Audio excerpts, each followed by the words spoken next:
নমস্কার বন্ধুগণ, 10 এপ্রিল 1912 সেই সময় পৃথিবীর সবচেয়ে বড় এবং বিলাসবহুল জাহাজ আরএমএস টাইটানিক প্যাসেঞ্জার এবং ক্রু মেম্বারকে মিলিয়ে টোটাল 2240 জন যাত্রী নিয়ে লন্ডনের সাউথহ্যাম্পটন থেকে যাত্রা শুরু করে নিউ ইয়র্ক যাওয়ার জন্য। আর এটি টাইটানিকের প্রথম সমুদ্র যাত্রা ছিল। টাইটানিকের কমান্ডো ছিলেন 62 বছর বয়সী ক্যাপ্টেন এডওয়ার্ড জেন স্মিথ। টাইটানিক নির্মাণকারী কোম্পানির দাবি ছিল এটি একটি আনসিঙ্কেবল জাহাজ। এর অর্থ কি টাইটানিক কখনো ডুবতে পারে না।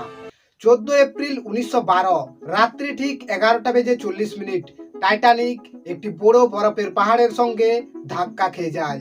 আর দেখতে দেখতে 3 ঘন্টার মধ্যে কখনো না ডুবে যাওয়া জাহাজটিও সমুদ্রের তলায় তলিয়ে যায়। কিন্তু কি হয়েছিল ওই রাত্রে? কি কারণে টাইটানিক বরফের পাহাড়ের সঙ্গে ধাক্কা খেলো? কি কারণে কখনো না ডুবে যাওয়া জাহাজটি আজ আমাদের কাছে ইতিহাস হয়ে রয়ে যায়? তো আসুন টাইটানিকের এই রহস্যময়ী কাহিনীকে বিস্তারভাবে জানার চেষ্টা করি। British ship making company white line star টাইটানিকের নির্মাণ করেছিলেন। টাইটানিকের দৈর্ঘ্য ছিল 882 ফুট এবং উচ্চতা ছিল 175 ফুট। টাইটানিককে নির্মাণ করতে সেই সময় কস্ট লেগেছিল 1.5 মিলিয়ন ইউরো, আজকের দিনের কারেন্সি ভ্যালু হিসেবে প্রায় 1500 কোটি টাকা। টাইটানিককে নির্মাণ করার সময় এর সেফটি ফিচার্সের উপর অত্যন্ত গুরুত্ব দেওয়া হয়েছিল, কারণ টাইটানিকে তো কোনো সাধারণ ব্যক্তি যাত্রা করবে না, টাইটানিকের সমস্ত ধনী ব্যক্তিরা যাত্রা করবে, আর তাদের লাইফের সেফটি অত্যন্ত গুরুত্ব ছিল। এরই কারণে টাইটানিককে নির্মাণ করার সময় এর সেফটি ফিচার্সের উপর অত্যন্ত গুরুত্ব দেওয়া হয়েছিল। টাইটানিককে ডবল বটম হাল দিয়ে বানানো হয়েছিল। এর অর্থ টাইটানিকের 2টি লেয়ার ছিল। যদি কোনো কারণে একটি লেয়ার ভেঙে যায় তো অন্য লেয়ার জাহাজকে বাঁচিয়ে নেবে। টাইটানিককে আলাদা আলাদা 16টি ওয়াটার টাইট কম্পার্টমেন্টে ভাগ করা ছিল। কোনো কারণে যদি 4টি ওয়াটার টাইট কম্পার্টমেন্ট জলে পরিপূর্ণ হয়ে যায়, এর পরেও টাইটানিক জলের উপর ভেসে থাকবে। আর এরই কারণে হোয়াইট লাইন স্টার টাইটানিককে একটি আনসিঙ্কেবল জাহাজ বলে দাবি করেছিল। নিজের যাত্রায় রওনা হওয়ার 2 দিন পর 12 এপ্রিল রেডিওর মাধ্যমে টাইটানিক আইসবার্গের ওয়ার্নিং পায়। এর অর্থ আটলান্টিক ওশিয়ানের যে গতিপথের উপর দিয়ে টাইটানিক আমেরিকা যাচ্ছিল, সেই গতিপথে সমুদ্রের মাঝে অনেক বড় বড় বরফের পাহাড় উপস্থিত ছিল। আর এটা কোনো অস্বাভাবিক ঘটনা নয়। সমুদ্রের উপর দিয়ে যাওয়া জাহাজ রেডিওর মাধ্যমে তার আশেপাশের জাহাজকে এই সতর্ক বার্তা দিয়ে থাকে। আর সাধারণত কি হয়, এই সতর্ক বার্তা পাওয়ার পর জাহাজ নিজের গতিপথকে পরিবর্তন করার সাথে সাথে নিজের গতিবেগও কম করে। কিন্তু টাইটানিক নিজের গতিপথকে তো পরিবর্তন করে, কিন্তু গতিবেগ কম করে না। টাইটানিকের গতিবেগ ছিল 21.5 নট, এর অর্থ 40 কিলোমিটার প্রতি ঘন্টা। এর ঠিক 2 দিন পর 14 এপ্রিল 1912 টাইটানিক আবার একটি আইসবার্গের ওয়ার্নিং পায়। কিন্তু টাইটানিকের ক্যাপ্টেন এই আইসবার্গের ওয়ার্নিংকেও এড়িয়ে যায়। ধীরে ধীরে সন্ধ্যা ঘনিয়ে আসে, সূর্যাস্ত হয়ে যায়, কিন্তু চাঁদের দেখা পাওয়া যায় না।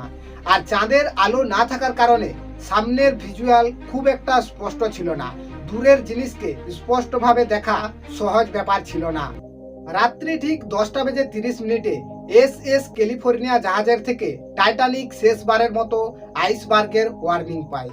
জাহাজের উপরে একটি ক্রো নেস্ট থাকে, যাকে লুকআউট পয়েন্টও বলা হয়। আর এই লুকআউট পয়েন্টের থেকে জাহাজের গতিপথের উপর নজর রাখা হয়। জাহাজের সামনে কোথাও কোনো বড় জাহাজ তো চলে আসেনি, জাহাজ কোনো বড় বরফের পাহাড়ের সামনে তো চলে যায়নি। আর এই লুকআউট পয়েন্টে সেদিন ডিউটি করছিলেন ফ্রেডরিক ফ্লেট এবং রিজোনাল্ড লি। রাত্রি প্রায় 11:39 ফ্রেডরিক হঠাৎ সামনে একটি বড় বরফের পাহাড় দেখতে পায়। আর এটি দেখার সাথে সাথে উনি কল করে কন্ট্রোল রুমকে সূচনা দেয় কি সামনে একটি বড় বরফের পাহাড় আছে, জাহাজকে লেফট সাইডে টার্ন করাতে হবে। অফিসার উইলিয়াম এই সূচনা পাওয়ার পর ইঞ্জিন রুমকে ইনফর্ম করে জাহাজকে টার্ন করানোর জন্য, কিন্তু ততক্ষণে অনেকই দেরি হয়ে গিয়েছিল। 11:40 টাইটানিক জাহাজ বরফের পাহাড়ের সঙ্গে গিয়ে ধাক্কা খেয়ে যায়। জাহাজের ডান দিকের অংশ বরফের পাহাড়ের সঙ্গে ধাক্কা খেয়েছিল। যদি এক্সাক্ট পয়েন্টকে ইন্ডিকেট করা হয় তো জাহাজের বো বরফের পাহাড়ের সঙ্গে ধাক্কা খেয়েছিল। কেবলমাত্র 10 সেকেন্ডের এই কলিশন ছিল, কিন্তু 10 সেকেন্ডের এই সংঘর্ষের কারণে জাহাজের বোতে অল্প কয়েকটি ছিদ্র হয়ে যায়, আর ধীরে ধীরে সেই ছিদ্র দিয়ে জল প্রবেশ করতে শুরু করে।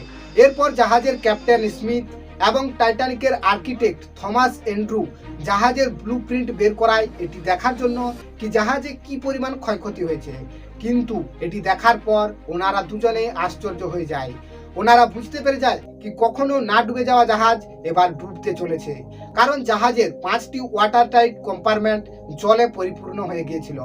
রাত্রি প্রায় 12টার দিকে captain Smith radio operator Jack ফিলিপকে আদেশ দেয় ডিস্ট্রেস সিগন্যাল পাঠানোর জন্য, কারণ যদি সামনে কোনো জাহাজ থাকে তো এই ডিস্ট্রেস সিগন্যালকে রিসিভ করার পর টাইটানিককে সাহায্য করার জন্য এগিয়ে আসবে। ক্যাপ্টেন ফিলিপস একের পর এক ডিস্ট্রেস সিগন্যাল পাঠাতে শুরু করে, কিন্তু কোনো রেসপন্স পাওয়া যায় না। এর ঠিক 20 মিনিট পর আরএমএস কার্পেথিয়া টাইটানিকের এই ডিস্ট্রেস সিগন্যালকে রিসিভ করে। আরএমএস কার্পেথিয়ার ক্যাপ্টেন অর্থর হেনরি রোস্টন টাইটানিকের ক্যাপ্টেনের সঙ্গে কথা বলে এবং টাইটানিককে সাহায্য করার জন্য এগিয়ে আসে। কিন্তু দুর্ভাগ্যবশত আরএমএস কার্পেথিয়া জাহাজ টাইটানিকের থেকে 107 কিলোমিটার দূরে ছিল। আরএমএস কার্পেথিয়া যদি তার টপ স্পিড 17 নট, এর অর্থ 31 কিলোমিটার প্রতি ঘন্টা বেগে এগিয়ে আসে, তো টাইটানিকের কাছে পৌঁছাতে আরএমএস কার্পেথিয়ার 3 ঘন্টারও বেশি সময় লেগে যাবে। আর এরই কারণে টাইটানিকের বাকি ক্রু মেম্বাররা জাহাজের উপরে রকেটের ফ্লেয়ার জ্বালাতে শুরু করে, এই আশাতে কি যদি আশেপাশে কোনো জাহাজ থাকে তো এই ডিস্ট্রেস সিগন্যালকে দেখার পর সাহায্যের জন্য এগিয়ে আসবে। কিন্তু দুর্ভাগ্যবশত আরএমএস কার্পেথিয়া ছাড়া কোনো জাহাজের থেকে কোনো রেসপন্স পাওয়া যায় না। এরপর ক্যাপ্টেন স্মিথ ক্রু মেম্বারদেরকে আদেশ দেয় প্যাসেঞ্জারকে লাইফ বোটে করে জলে নামানোর জন্য। প্রোটোকলের অনুসারে প্রথমে মহিলা এবং বাচ্চাদেরকে লাইফ বোটে করে জলে নামানো হবে। হোয়াইট লাইন স্টারের দাবি ছিল কি এটি একটি আনসিঙ্কেবল জাহাজ, আর এরই কারণে প্যাসেঞ্জাররা ক্যাপ্টেন স্মিথের এই আদেশকে অমান্য করে দেয়। তাই প্রথম লাইফ বোটকে যখন জলে নামানো হয় তো লাইফ বোটে 67 জনের ক্যাপাসিটি থাকা সত্ত্বেও কেবলমাত্র 20 জন প্যাসেঞ্জার ওই লাইফ বোটে করে জলে নেমেছিল। কিন্তু রাত্রি প্রায় 2টোর দিকে জাহাজের স্টার্ন জলের উপরে উঠে আসে আর জাহাজ 11 ডিগ্রি অ্যাঙ্গেলে টার্ন হয়ে যায়। আর এরপর প্যাসেঞ্জাররা বুঝতে পেরে যায় কি কখনো না ডুবে যাওয়া জাহাজ এবার ডুবতে চলেছে। আর এরই কারণে প্যাসেঞ্জাররা দৌড়াছুটা শুরু করে দেয়, লাইফ বোটে চাপার জন্য লড়াই শুরু করে দেয়। কিছু প্যাসেঞ্জার নিজের ভাগ্যকে স্বীকার করে নেয়। প্রায় 2:20 জাহাজ 2টি টুকরোতে ভেঙে যায় আর ধীরে ধীরে সমুদ্রের জলে ডুবতে শুরু করে। কিছু প্যাসেঞ্জার বাঁচার আশায় সমুদ্রের জলে লাফ দিয়ে দেয়, কিন্তু আটলান্টিক ওশিয়ানে সমুদ্রের মাঝখানে জলের তাপমাত্রা ছিল -2 ডিগ্রি সেলসিয়াস। আর এই -2 ডিগ্রি সেলসিয়াস তাপমাত্রাতে বেঁচে থাকা খুবই কঠিন হয়ে দাঁড়ায়। তাই যে সমস্ত প্যাসেঞ্জাররা নিজেদের প্রাণ বাঁচানোর আশায় জলের মধ্যে লাফ দিয়েছিল, হাইপোথার্মিয়ার কারণে ওনাদের মৃত্যু হয়। প্রায় 3:30 আরএমএস কার্পেথিয়া জাহাজ ওই লোকেশনে পৌঁছায় টাইটানিককে বাঁচানোর জন্য, কিন্তু ততক্ষণে অনেকই দেরি হয়ে গিয়েছিল। টাইটানিক জাহাজ সমুদ্রের তলায় তলিয়ে যায়। আরএমএস কার্পেথিয়া লাইফ বোটের 705 জন প্যাসেঞ্জারকে বাঁচিয়ে নেয়। এই দুর্ঘটনার পর বিভিন্ন রকমের ইনভেস্টিগেশন হয়, বিভিন্ন রকমের কন্ট্রোভার্সালি দেখতে পাওয়া যায়। ওই রাতেই টাইটানিকের থেকে 37 কিলোমিটার দূরে একটি জাহাজ উপস্থিত ছিল, এসএস ক্যালিফোর্নিয়া, যে জাহাজটি টাইমে পৌঁছে টাইটানিকের প্যাসেঞ্জারকে খুব সহজে বাঁচিয়ে নিতে পারত। ভিডিওর আগে আমি আপনাদেরকে বলেছিলাম কি টাইটানিক জাহাজ এসএস ক্যালিফোর্নিয়ার থেকে শেষবারের মতো আইসবার্গের ওয়ার্নিং পেয়েছিল, কিন্তু টাইটানিক এসএস ক্যালিফোর্নিয়ার এই ওয়ার্নিংকে নেগলেক্ট করে দিয়েছিল।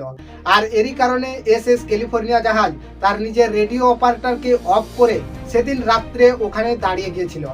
আর এরই কারণে টাইটানিকের থেকে পাঠানো ডিস্ট্রেস সিগন্যাল এসএস ক্যালিফোর্নিয়া জাহাজের কাছে পৌঁছায় না।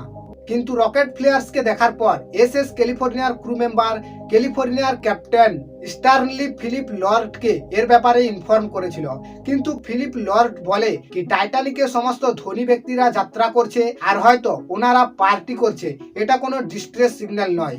কিন্তু লর্ড ফিলিপ যদি এই সিগন্যালকে গুরুত্ব দিত তাহলে হয়তো টাইটানিকের আরো কিছু প্যাসেঞ্জারের জীবন বেঁচে যেত। কিন্তু একজনের উপর সমস্ত দোষ চাপানো ঠিক হবে না।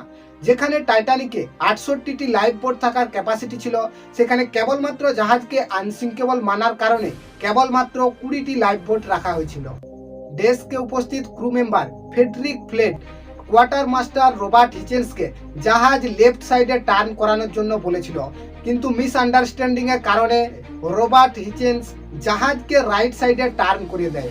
আর যখন উনি নিজের ভুল বুঝতে পারেন ততক্ষণে অনেকই দেরি হয়ে গিয়েছিল।